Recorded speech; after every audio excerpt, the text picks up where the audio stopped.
Merci à votre pasteur de m'inviter pour prêcher sur le retour de Jésus. Je prêche différents thèmes cette année, différentes missions, mais c'est un beau sujet que celui du retour de notre Seigneur. Alors, d'abord, première chose, l'esprit des études que je vous présente et un peu l'esprit de celle-ci, c'est les essentiels. Et c'est un peu ce que je vais faire pendant ces 4 réunions, c'est l'essentiel. Je pense que c'est important de rester sur l'essentiel concernant le retour de Jésus. Donc ne vous attendez pas à des révélations extraordinaires, ce n'est pas du tout mon genre, ni à du spectaculaire, etc., ni à prendre à défendre ardemment telle ou telle position. Il y a beaucoup de choses qui sont écrites notamment sur le retour du Seigneur, et parfois des frères tout à fait honorables en arrivent à s'invectiver presque d'hérésie les uns par rapport aux autres. Pour moi, dans ce domaine sensible de la question du retour de Jésus, il y a ce que je vais essayer de vous transmettre à travers ces réunions qui, je pense, ont un fort appui biblique. Et puis après, il y a des modèles. Il y a des modèles, il y a des réflexions. Et je ne voudrais pas surtout mettre au niveau de la doctrine un modèle.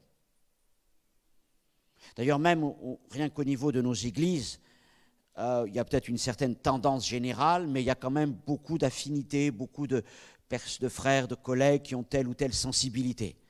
Donc vous avez peut-être lu des choses sur le retour de Jésus, vous avez peut-être vu des vidéos, il y en a tellement qui circulent, vous avez peut-être même vu des films sur tout ça, vous avez peut-être déjà des idées, vous allez vous demander est-ce que je vais aborder tel ou tel sujet. Non, je vais rester en fait essentiel.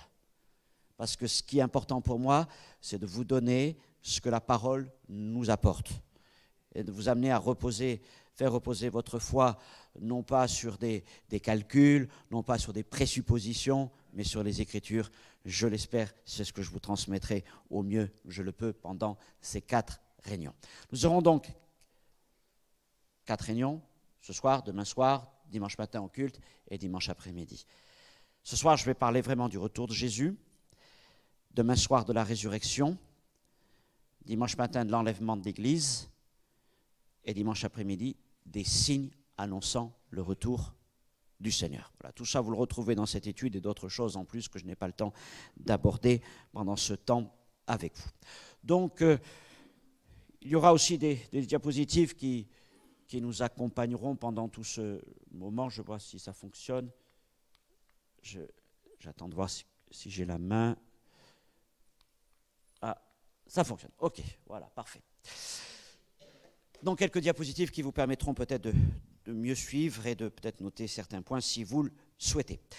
Alors, tout de suite, je vous invite à aller avec moi dans le livre de l'Apocalypse. Ce n'est pas très compliqué à trouver, n'est-ce pas?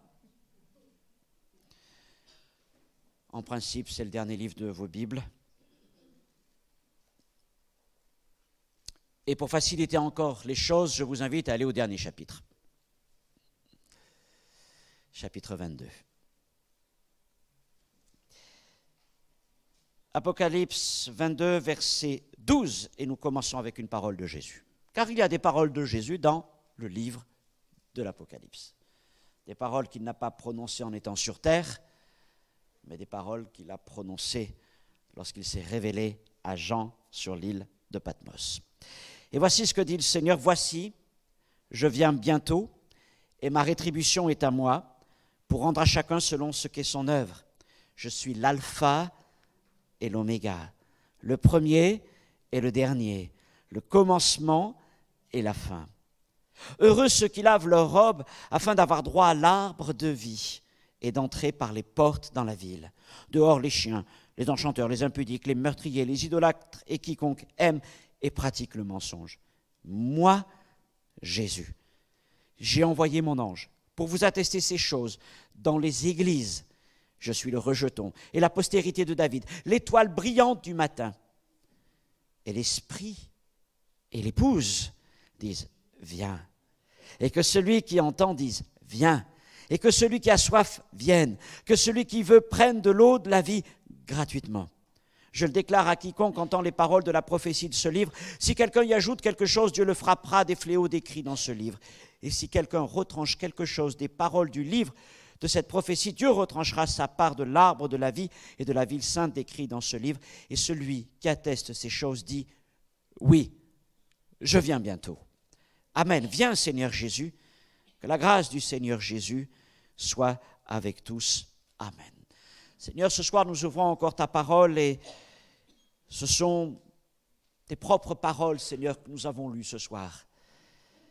Et c'est un message, comme il est écrit, que tu nous demandes d'attester dans les églises. Non seulement dans les églises du temps de l'apôtre Jean, mais dans les églises d'aujourd'hui.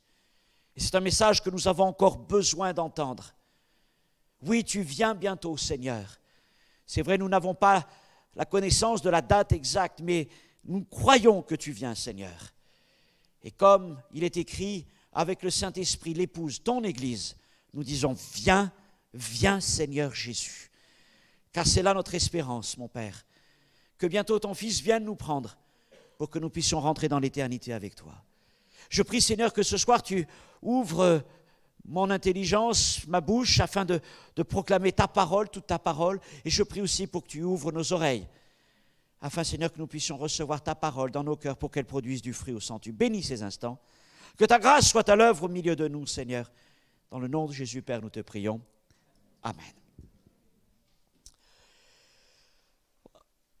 Voilà donc les dernières paroles de la Bible, et plus particulièrement même les dernières paroles de Jésus. Oui, je viens bientôt. Et c'est donc par cette promesse de Jésus que se conclut la Bible, que se concluent les Écritures. Et bien sûr, ça fait 2000 ans, bientôt, que cette parole a été prononcée. Et beaucoup voient dans ce temps écoulé une évidence de la folie de croire dans une telle chose. Pourtant, même si Dieu n'a pas encore permis l'accomplissement de cette promesse, la foi des chrétiens véritables n'est pas ébranlée. Car nous voyons bien en ouvrant les yeux que nous vivons dans des temps très particuliers. Des temps dans lesquels, j'y reviendrai, convergent. C'est peut-être un verbe que je veux laisser sur vos cœurs, converger, un temps de convergence, un temps dans lequel convergent un grand nombre de signes politiques, écologiques, économiques, sociaux, religieux, cosmiques même, annonçant le temps du retour de Jésus. Nous sommes dans le temps de la convergence. Et nous serions fous d'ignorer les signes qui sont là devant nous. Alors nous croyons que Jésus est proche. Et nous pouvons peut-être même croire que tout est prêt dans le ciel, comme il l'a promis, je m'en vais, je vais vous préparer une place. Croire que tout est prêt pour nous accueillir. Et que la seule chose que le Fils attend, c'est l'accord du Père pour venir nous chercher. Et ce n'est pas que le Père tarde ou que sa promesse serait vaine, mais comme le dit le prophète, l'apôtre, c'est que Dieu patiente à l'égard du pécheur, car il ne désire qu'aucun d'entre nous, entre les hommes, soit perdu, mais qu'il puisse se repentir et parvenir ainsi au salut. Ainsi, nous croyons et nous restons convaincus que très bientôt, d'une manière subite, Jésus va revenir avec gloire et puissance sur cette terre, comme il le dit lui-même, ou les apôtres, comme un voleur dans la nuit. Et en une fraction de seconde, en un clin d'œil, il emmènera avec lui tous ceux qui auront cru et espéré en son retour, et malheureusement laissera derrière lui les autres, les incrédules, mais aussi tous ceux qui, bien que se disant chrétiens, n'en ont pas la substance. Car ce n'est pas un titre qui nous donne accès à l'éternité du ciel, mais c'est la foi en Jésus-Christ. Et si pour tous ceux qui seront pris avec le Seigneur, il y a la promesse pour eux de temps merveilleux, de temps extraordinaire dans le ciel, par contre pour tous ceux qui seront laissés derrière, eh bien viendront des temps de jugement divin qui s'abattront sur les hommes, sur les nations, et sur la terre tout entière. Et la question que nous ne pouvons pas occulter, bien sûr, est de savoir si nous sommes prêts pour ce retour. C'est aujourd'hui le bon moment pour réfléchir à cela, parce que c'est une question de salut et d'éternité. Jésus n'a jamais été aussi proche, alors soyons prêts, c'est certain, pour le jour de son retour et pour aller à sa rencontre.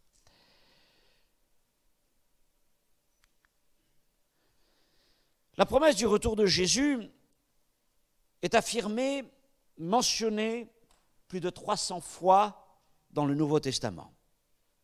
Pas mal quand même comme statistique.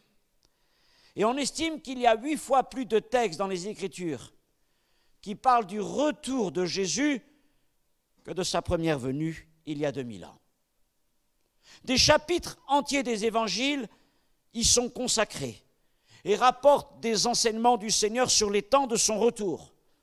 C'est notamment ce qu'on appelle le sermon sur le mont des Oliviers, dans Matthieu 24 par exemple, lorsque Jésus et les disciples en face du mont du Temple vont regarder cet édifice majestueux et puis les apôtres commençaient à questionner le Seigneur sur les choses à venir. Et puis dans l'enseignement de Jésus, il y a aussi de nombreuses paraboles qui parlent de son retour.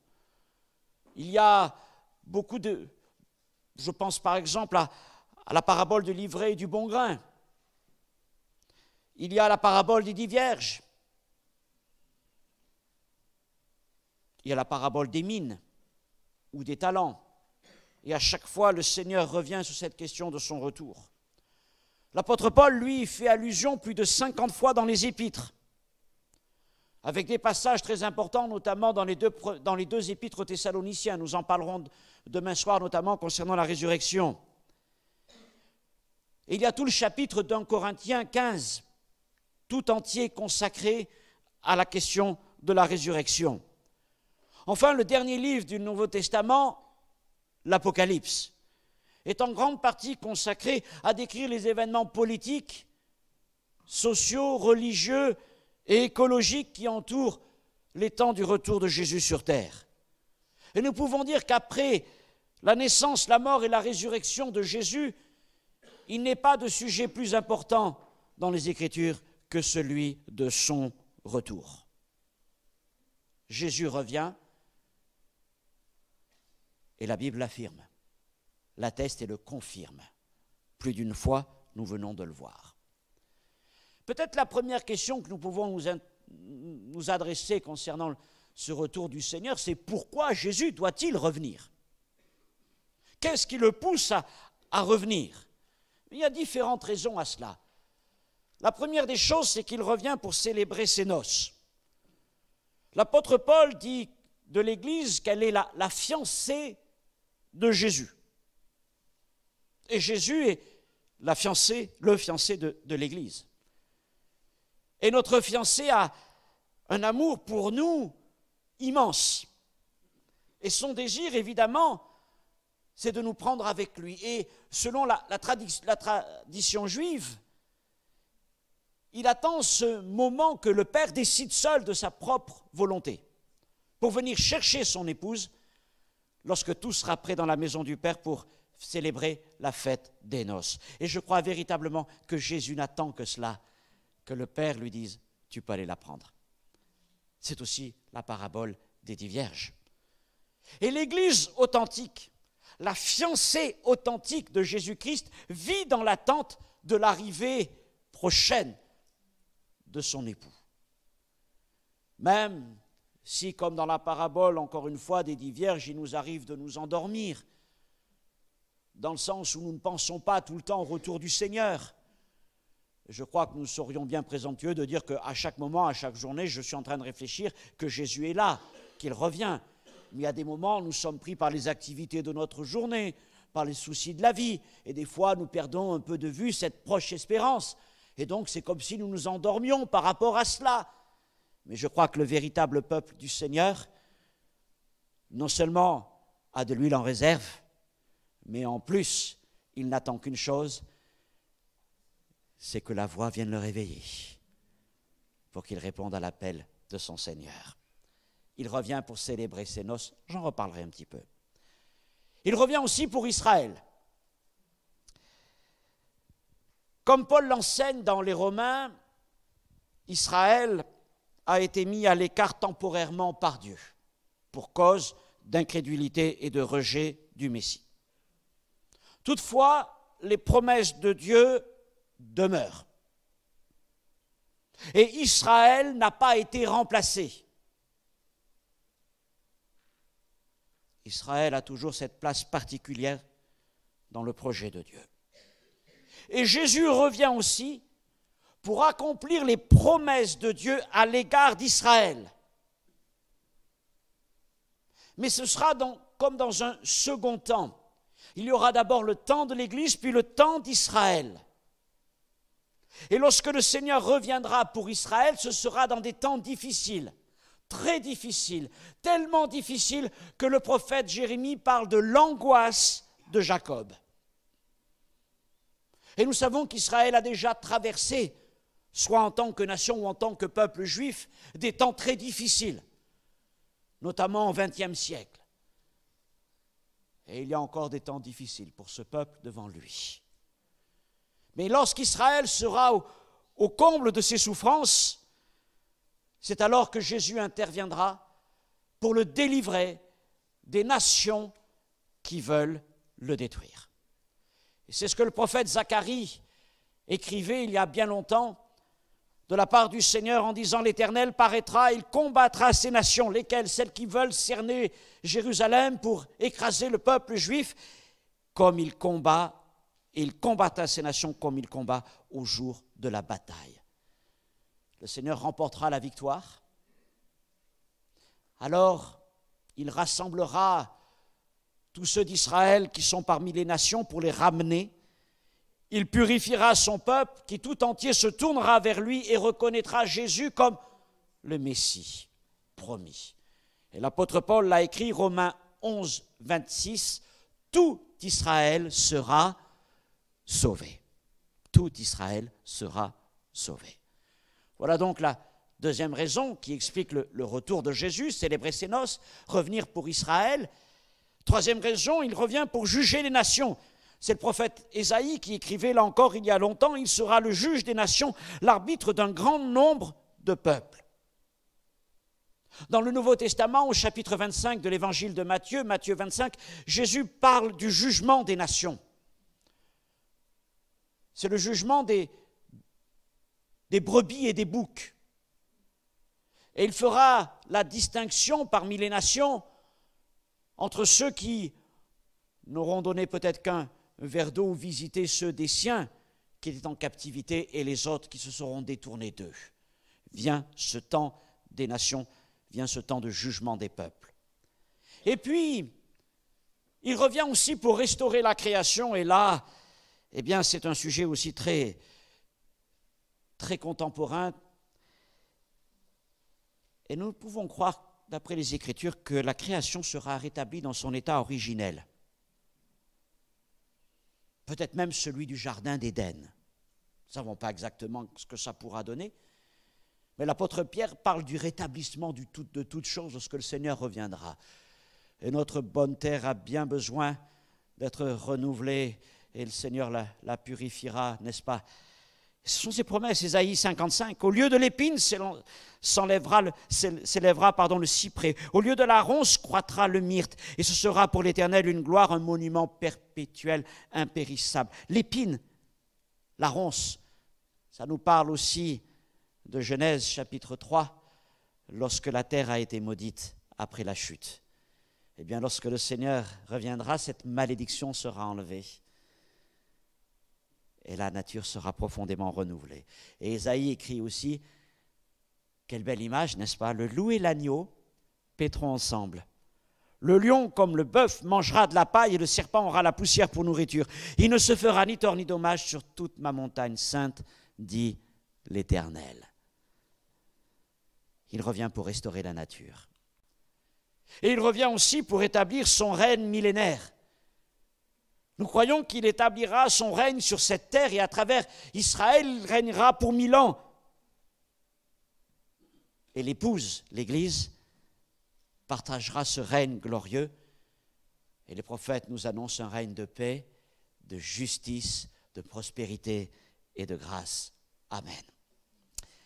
Voilà donc pour quelques-unes des raisons qui expliquent le retour de Jésus. Et maintenant, je voudrais m'intéresser à cette autre question. Comment Jésus doit-il revenir? En regardant les Écritures, et je sais que ce n'est pas forcément une sensibilité qui est partagée par tout le monde dans l'Église, en général, mais pour l'instant, je n'ai pas trouvé vraiment de conviction pour penser autrement. Mais nous pouvons croire dans un retour de Jésus en 2 temps, en 2 phases distinctes, dans lesquelles nous pouvons établir une différence d'abord entre Jésus qui revient pour prendre son Église, c'est la résurrection des saints, c'est l'enlèvement de l'Église, et le Seigneur revient alors sur les nuées des cieux. Et dans un deuxième temps, le retour de Jésus sur terre lorsqu'il posera son pied sur le mont des Oliviers. Voyons ça un peu plus en détail. Tout d'abord, la résurrection des saints et l'enlèvement de l'Église, la première phase, le premier temps du retour de Jésus. L'apôtre Paul écrit « Car le Seigneur lui-même a un signal donné à la voix d'un archange et au son de la trompette de Dieu descendra du ciel et les morts en Christ ressusciteront premièrement. Ensuite, nous les vivants, qui seront restés, nous serons tous ensemble enlevés avec eux sur des nuées à la rencontre du Seigneur dans les airs. » Vous notez, dans les airs. Il ne vient pas sur terre, il reste sur les nuées. L'Église ira à sa rencontre dans les airs et ainsi nous serons toujours avec le Seigneur. Il nous fera rentrer dans sa présence. Voilà un texte très important. Si vous ne l'avez pas fait, vous pouvez même le noter dans vos Bibles. 1 Thessaloniciens, chapitre 4, versets 16 et 17 et même les versets qui précèdent. Dans cette phase, première phase du retour de Jésus, je vais formuler les choses comme ça, seule l'Église des vainqueurs sera concernée.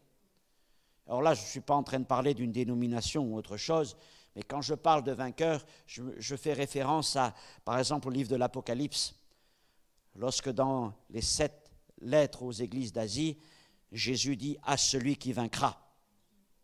À celui qui vaincra. Eh bien, ceux qui vaincront, cette Église des vainqueurs, c'est celle qui est concernée par ce premier retour, cette première phase du retour de Jésus. C'est l'Église de tous ceux qui auront persévéré jusqu'au bout dans une foi vivante. Et cette foi vivante ne consiste pas simplement à croire dans des vérités doctrinales, et encore moins à se revendiquer comme chrétien, mais la foi vivante consiste à porter du fruit digne de la parole de Jésus-Christ. Être un vainqueur en notre Seigneur. Donc quand le Seigneur revient à ce moment-là, quand il a reçu du Père l'accord pour venir chercher son épouse, parce que tout est prêt dans les cieux pour l'accueillir, parce que tous ceux qui étaient dans le cœur du Père de toute éternité, qu'il connaissait, qu'il préconnaissait, comme Paul l'écrit, avant même la fondation du monde, lorsque tous ceux-là sont parvenus au salut, nous sommes incapables de dire combien nous serons. Mais le Père le sait. Quand tous ceux qui doivent hériter de la vie éternelle l'auront obtenu, alors le Fils viendra, et il viendra pour nous chercher.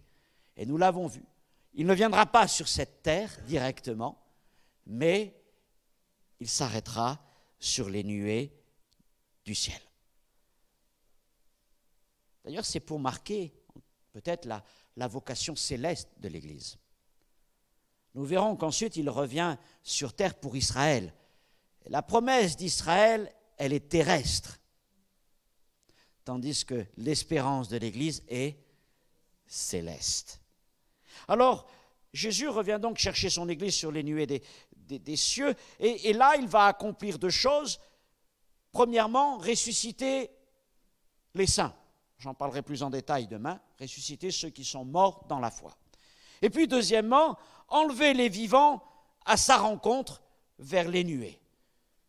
Et ressuscités comme vivants enlevés, en un instant, nous serons tous transformés et nous rentrerons ainsi dans la gloire du Seigneur. Ce premier temps, première phase du retour de Jésus sera extrêmement rapide, tellement rapide qu'on dit qu'il sera même invisible. Paul écrit, « Voici, je vous dis un mystère. Nous ne mourrons pas tous. » Peut-être que ça nous concerne à nous aussi. Hein? Ouais. Paul disait ça en son temps, c'est sûr que ceux à qui il écrivait là, ils sont morts. Un bon moment.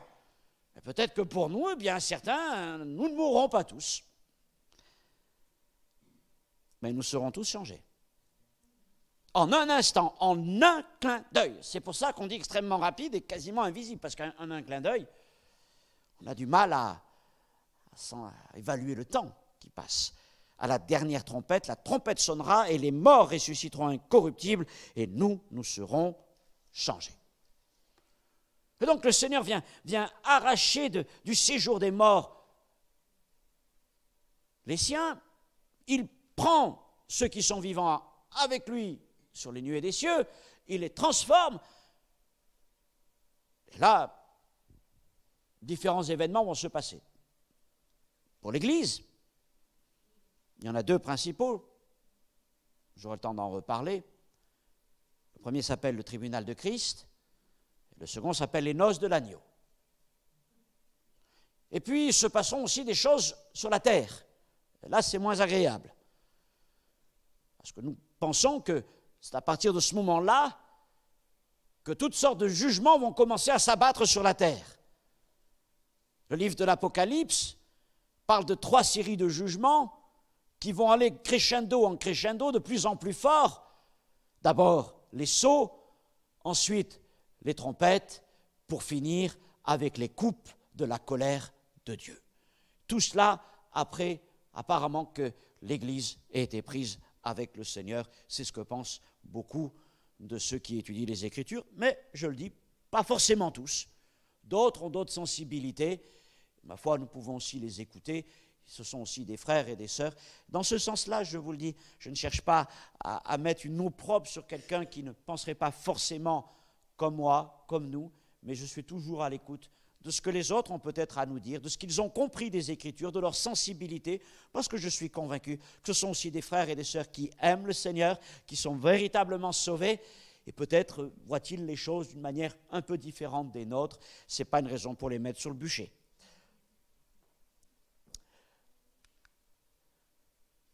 Ayant parlé de cette première partie du retour de Jésus, venons maintenant à la deuxième partie. Deuxième temps, qui est le retour de Jésus en gloire, le retour de Jésus sur terre. Donc, après avoir célébré ses noces avec l'Église et déversé ses jugements sur la terre et les hommes rebelles, je viens d'en parler, le Seigneur reviendra. Et là, il va revenir environné de ses anges. L'armée des anges va l'accompagner. Vous savez, ces 12 légions d'anges qu'il aurait pu invoquer lorsqu'il était à la croix et qui, je pense, à la moindre parole de Jésus, seraient descendus des cieux pour arracher les clous des mains du Seigneur, le délivrer. Eh bien, ces 12 légions d'anges qui étaient dans le ciel reviendront avec lui pour l'accompagner. Et puis, il ne sera pas seul avec les anges, puisqu'il y aura aussi son épouse, l'Église glorifiée après son enlèvement. Et là, véritablement, ça sera quand même un retour, ça fera un beau cortège, n'est-ce pas? Ça sera quand même assez imposant, c'est évident. Et il revient à ce moment-là, 1, pour sauver Israël. 2, pour juger les nations. 3, pour renouveler toutes choses sur la terre. Et 4, pour introduire l'humanité dans son règne, ce que nous avons vu dans le premier point. À ce moment-là, il posera ses pieds sur le mont des Oliviers, à l'endroit même où il était remonté auprès du Père. Le prophète Zacharie écrit encore, « Ses pieds se poseront ce jour sur la montagne des Oliviers, Et l'Éternel sera roi de toute la terre. En ce jour-là, l'Éternel sera le seul Éternel et son nom sera le seul nom. Il revient donc à Jérusalem. Il revient donc sur cette montagne des Oliviers qui est en face du temple. Si la première étape du retour du Seigneur sera invisible, puisqu'elle s'accomplira en un clin d'œil, invisible en tout cas pour l'humanité qui sera laissée derrière, il n'en sera pas de même lorsque le Seigneur reviendra pour la seconde fois sur cette terre. Évidemment, accompagné des anges et accompagné de son Église, encore une fois, ça ne passera pas inaperçu. Mais les Écritures disent, voici, il vient avec les nuées, et tout œil le verra. Même ceux qui l'ont percé, et toutes les tribus de la terre se lamenteront à cause de lui. Oui, amen. Ainsi donc, pour résumer ce point, nous distinguons donc deux phases dans le retour du Seigneur. La première où Jésus revient sur les nuées du ciel pour les siens, résurrection des saints et enlèvement de l'Église. Et la seconde où il revient sur terre avec les siens pour sauver Israël de la destruction. Je voudrais maintenant parler de quelques mots que les Écritures emploient pour parler du retour de Jésus-Christ. Le premier mot que nous rencontrons souvent, c'est le mot « avènement ». Parfois traduit dans certains textes ou versions un peu plus sophistiquées par parousie, parce que parousie, c'est la francisation du mot grec original parousia. Ça a donné parousie, mais c'est traduit généralement par avènement. Nous, les vivants, restés pour l'avènement du Seigneur, pour la parousia, la parousie du Seigneur. Alors, ce mot d'avènement, d'après son grec, son étymologie grecque, signifie l'arrivée de quelqu'un d'éminent. Quelqu'un de très important qui est attendu impatiemment, et il met l'accent sur la présence personnelle de ce personnage éminent. Je vous donne un exemple. Je ne connais pas vos sensibilités politiques, mais peu importe. Mais si monsieur et madame Macron arrivent dimanche à Tours, j'imagine qu'on va faire en sorte que la ville soit accueillante pour lui et on va se préparer. Certains vont se préparer pour l'accueillir, d'autres vont se préparer aussi pour l'accueillir. Ça ne sera pas forcément la même chose, mais en tout cas, tout le monde va se préparer pour l'accueillir. Et tout le monde attendra l'avènement du président, d'accord? Nous attendons l'avènement du roi des rois. C'est beaucoup mieux, n'est-ce pas? Donc, ce mot avènement est là pour nous dire que nous attendons une personne en particulier qui doit venir jusqu'à nous. Alors, nous n'attendons ni un ange, ni un homme politique, ni un prophète, ni la construction du temple, ni une lune rouge ou tout ce que vous voulez. Nous attendons Jésus.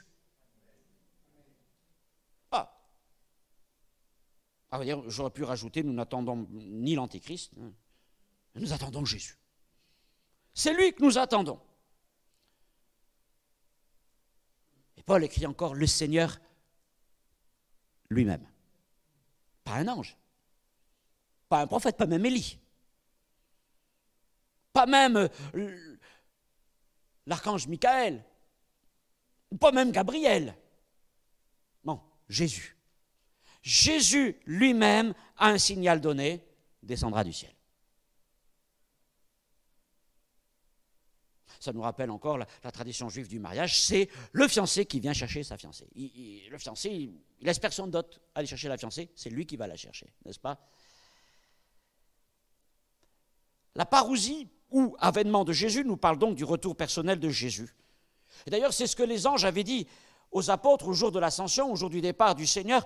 Vous savez, lorsque les apôtres ont vu le Seigneur s'élever là, ils l'ont vu jusqu'à ce qu'il disparaisse derrière les nuées du ciel. Peut-être se sont-ils dit, bon, on avait pensé que c'était tout fini. Il y a quelques dizaines de jours en arrière, lorsque une dizaine de jours en arrière lorsqu'il était mort à la croix et puis il est revenu.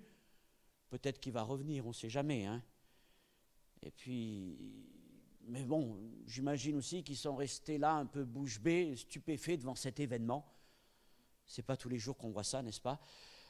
Depuis Élie, on n'en avait pas reparlé d'une histoire pareille. Et ils ont dû rester là, certainement assez longtemps. Du coup, le Seigneur a dû envoyer des anges, un peu pour les ramener à la réalité. « Oh, hommes galiléens, pourquoi vous arrêtez-vous à regarder au ciel ?» Et là, j'aime bien ce Jésus. Celui-là, ce Jésus qui a été enlevé au ciel du milieu de vous, viendra de la même manière que vous l'avez vu allant au ciel. Je reviendrai encore sur ce passage dans quelques instants. Ce Jésus, c'est lui et lui seul que nous attendons et que nous espérons. Et je crois que certains finissent par se perdre dans toutes sortes de considérations lorsqu'ils étudient les textes des Écritures, les prophéties, lorsqu'ils oublient ce point fondamental, c'est Jésus que nous attendons.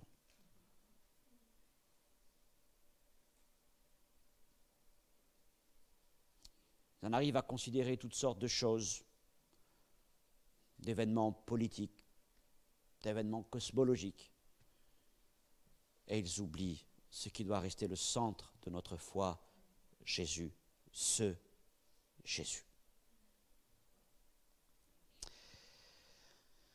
Alors je pourrais dire en quelque sorte qu'il y aura deux avènements, deux temps de l'avènement, si vous préférez, de Jésus. Lors du premier avènement, de la première partie de son avènement, il ne sera visible que pour les siens. Dans la seconde partie, tous les hommes le verront. Mais dans les deux cas, il vient personnellement, et puis il vient aussi avec éclat et splendeur. Sauf que la première fois, ce sera tellement rapide qu'à part un flash de lumière, personne ne verra rien d'autre, mais nous le verrons. Et l'apôtre Jean dit que lorsque nous le verrons, nous serons rendus semblables à lui-même. Et puis dans un deuxième temps, comme on l'a lu, Jean l'écrit dans l'Apocalypse, tout œil le verra. Et tout œil verra sa gloire, son éclat, sa splendeur. Et c'est là que nous arrivons à ce deuxième mot, épiphanie. Épiphanie qui veut dire apparition éclatante avec splendeur. Épiphanie, tiens. Je ne sais pas ce que vous êtes dans la région, si vous êtes galette ou brioche. Vous allez me dire, c'était le mois dernier, ça. Épiphanie, mais quel rapport avec les galettes, les brioches, les mages et Jésus? Rappelez-vous que c'est une épiphanie qui a conduit les mages d'Orient lorsqu'ils ont vu l'éclat de cet astre lumineux, de cette lumière dans le ciel. Je ne sais pas exactement quelle était la nature de cette étoile, peu importe, mais ils ont vu quelque chose d'éclatant apparaître. Épiphanie. Et donc, quand le Seigneur revient, que ce soit pour les siens ou que ce soit ensuite pour l'humanité tout entière, quand il revient personnellement et il revient dans l'éclat de sa majesté divine. Et maintenant paraîtra limpide que le Seigneur Jésus détruira par le souffle de sa bouche et qu'il anéantira par l'éclat, épiphanie de son avènement à parousie. L'éclat.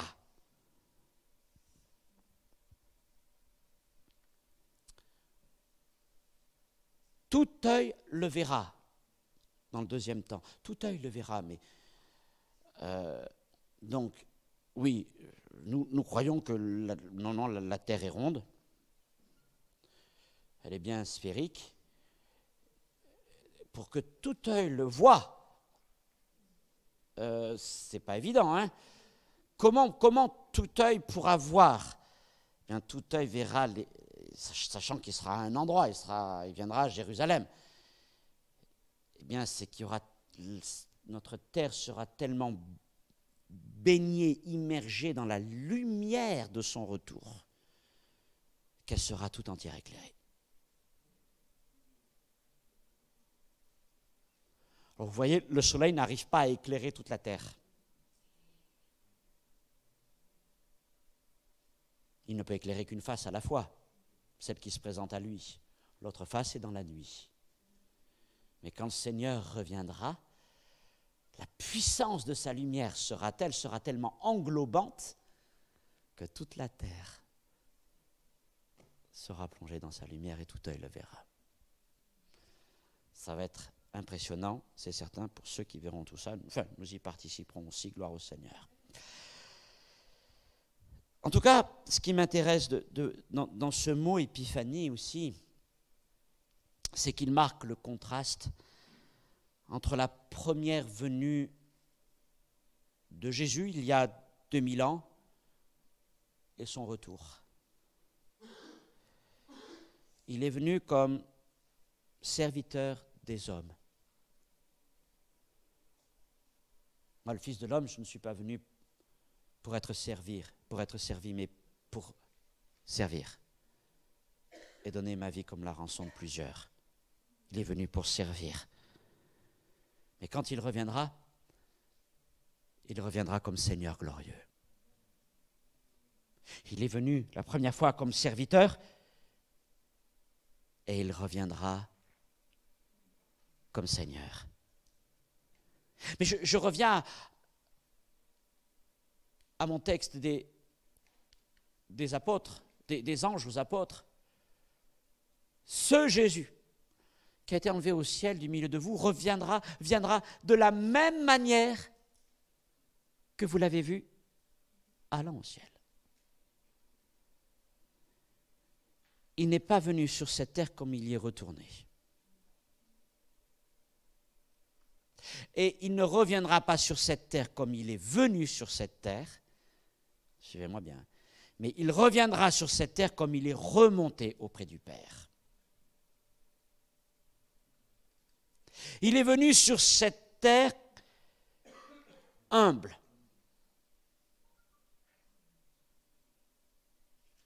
Ne cherchez pas son berceau dans le palais du roi.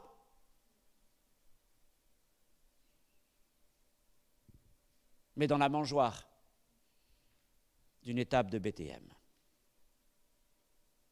Ne le cherchez pas parmi les riches et les influents. Non, trouvez-le dans la famille d'un artisan de Galilée, un charpentier.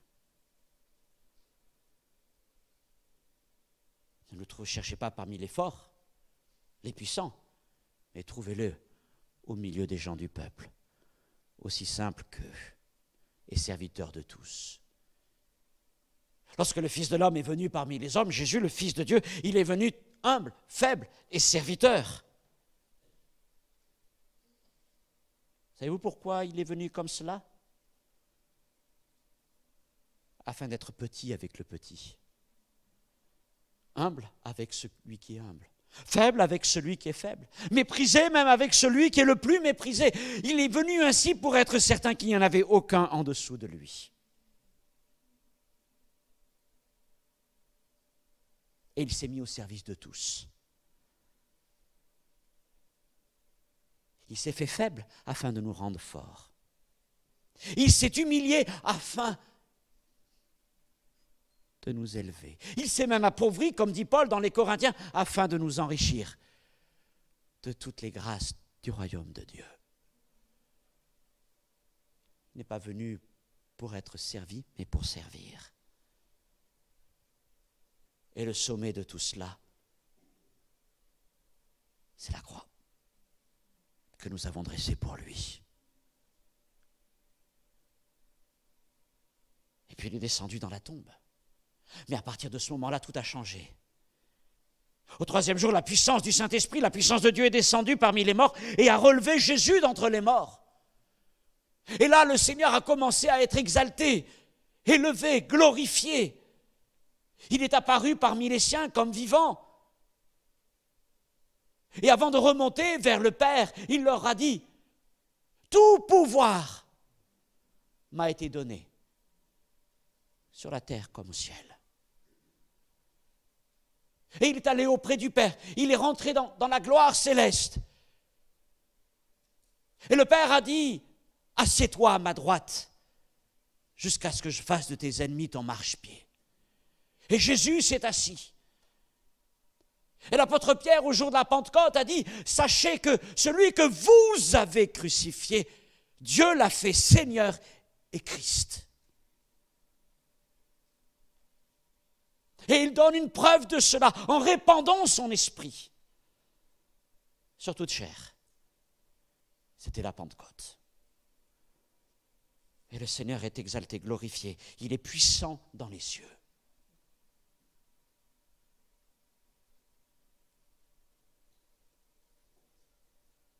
Si donc la première fois,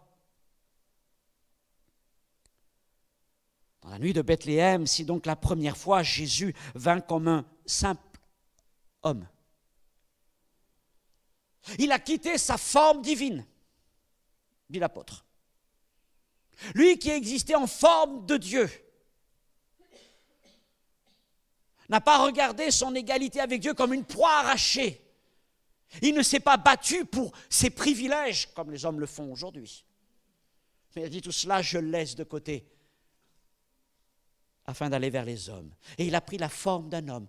Même plus, il a paru comme un simple homme, mais il a pris la forme d'un doulos, d'un esclave, la plus petite, la plus méprisée des formes. Et quand il reviendra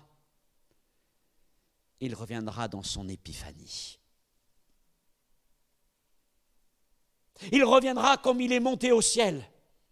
Il reviendra dans son autorité, dans sa force, dans sa puissance. Comme le dit David dans un psaume, il reviendra enveloppé de lumière et de majesté.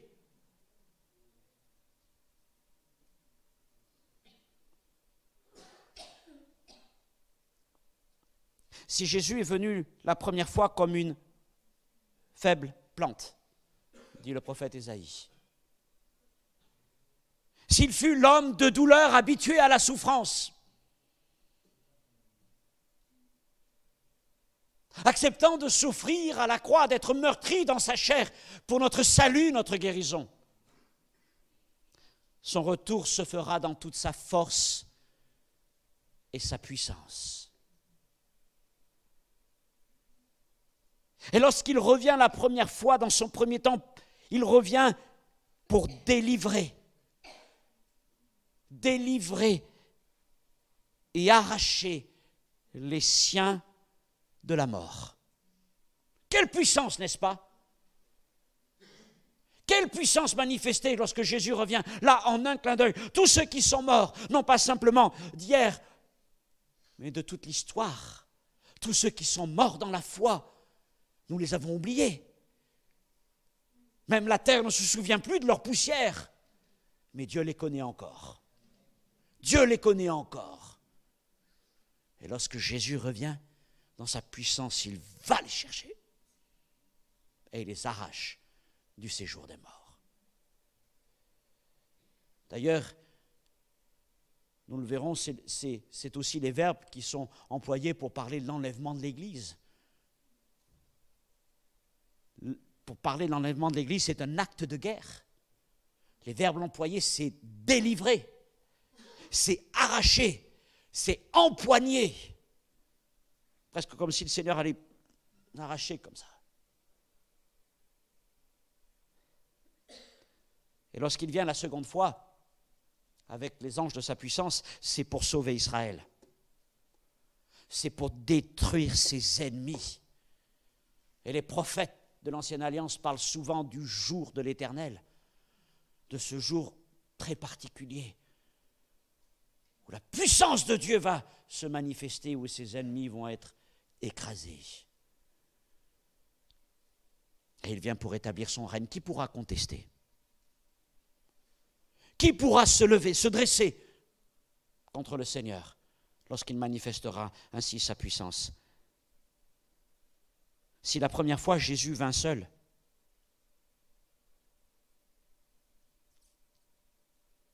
et s'il fut abandonné, méprisé des hommes, il reviendra donc avec les anges de sa puissance et s'assiera sur le trône de sa gloire.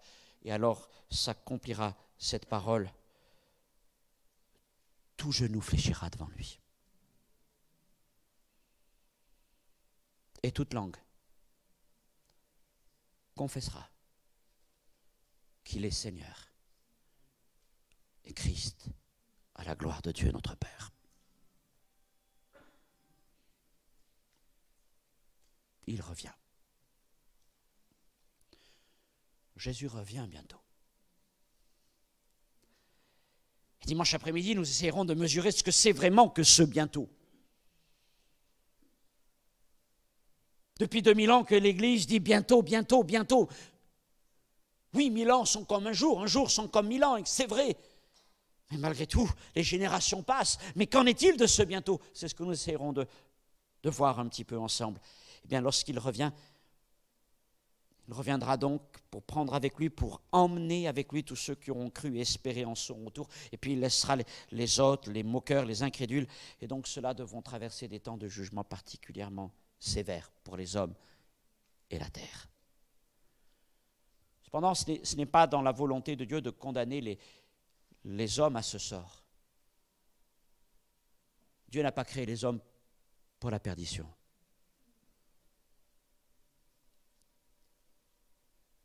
Et il a le désir que tous les hommes soient sauvés.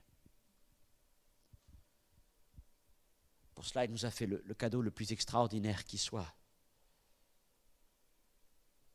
Il ne nous a pas simplement donné une loi, il ne nous a pas simplement donné un prophète, il ne nous a pas simplement donné un ange, mais il nous a donné le trésor du ciel, le trésor de son cœur, son Fils unique, Jésus-Christ. Et il nous l'a donné non pas simplement pour venir nous visiter, mais il nous l'a donné afin de mourir pour nous à la croix de Golgotha. Et à la croix, l'agneau de Dieu, Jésus, a souffert, a versé son sang, afin que nos péchés soient expiés, couverts, oubliés, pardonnés par Dieu, et que nous soyons en paix avec Dieu. Voilà ce que Jésus a accompli pour nous il y a 2000 ans.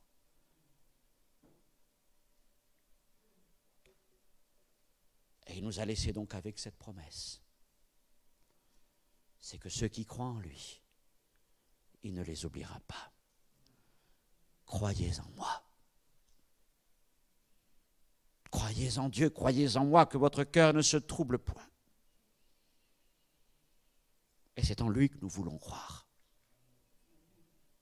C'est en lui que nous voulons croire. Et nous croyons dans sa parole. Nous croyons dans ses promesses. Et nous croyons qu'il vient bientôt. Il peut y avoir multitude d'événements. Il peut y avoir différentes façons d'interpréter les textes bibliques. Je vous dis, sur bien des textes, on peut réfléchir, on peut essayer de même se confronter, se questionner les uns les autres. Mais il y a une vérité qui doit demeurer. Et cette vérité, c'est Jésus. C'est Jésus.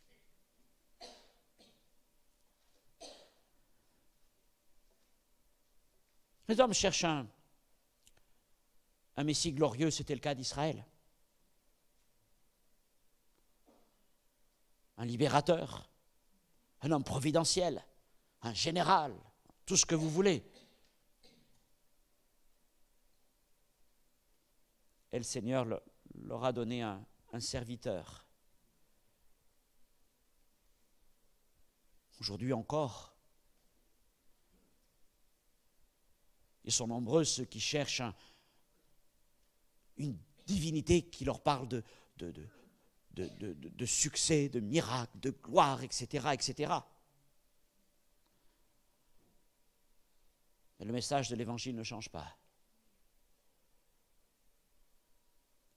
Il n'est pas possible de voir la gloire du Seigneur sans avoir d'abord vu son humilité. Parce que ce n'est pas par la gloire de Jésus que nous sommes sauvés, mais c'est par son humiliation que nous sommes sauvés. Et tous ceux qui reconnaissent en Jésus, donnant sa vie pour eux à la croix, en Jésus souffrant pour eux, en Jésus humilié, brisé pour eux, jugé pour eux, condamné pour eux, supplicié pour eux, lorsqu'ils reconnaissent ce Jésus comme leur espérance, leur salut, alors Dieu leur dit, tu verras la gloire de mon Fils. Et quand tu la verras, tu resteras debout à ses côtés, parce que tu seras avec lui. Mais tous ceux qui cherchent aujourd'hui la gloire, en se détournant de l'humiliation, je crains qu'ils ne fassent partie bientôt de ceux, j'ai pas le texte, de ceux qui devront fléchir le genou lorsqu'il reviendra.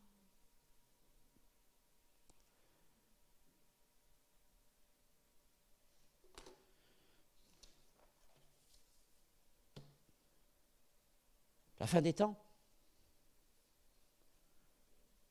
des prophéties, des événements extraordinaires, des guerres planétaires, des jugements cosmiques, oui, certainement. Avec même parfois des apparitions qui dépassent notre entendement, des dragons, des sauterelles ressemblant à des démons, des scorpions, etc., etc., des plaies qui s'abattent sur l'humanité. Oui, tout ça, vous le trouvez dans le livre de l'Apocalypse. Vous trouvez encore bien d'autres choses, des nombres mystérieux. 6, 6, 6. Il y a tant et tant de choses qui sont... Mais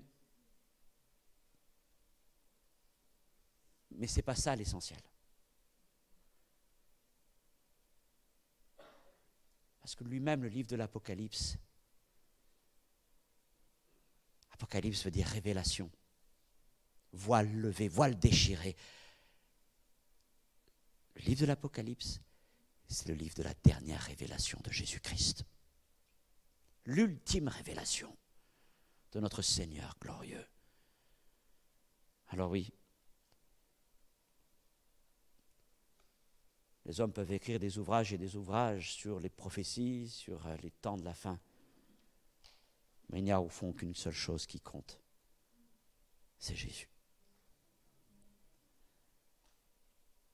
Et ce qui est important ce soir, c'est de savoir ce que représente Jésus pour vous.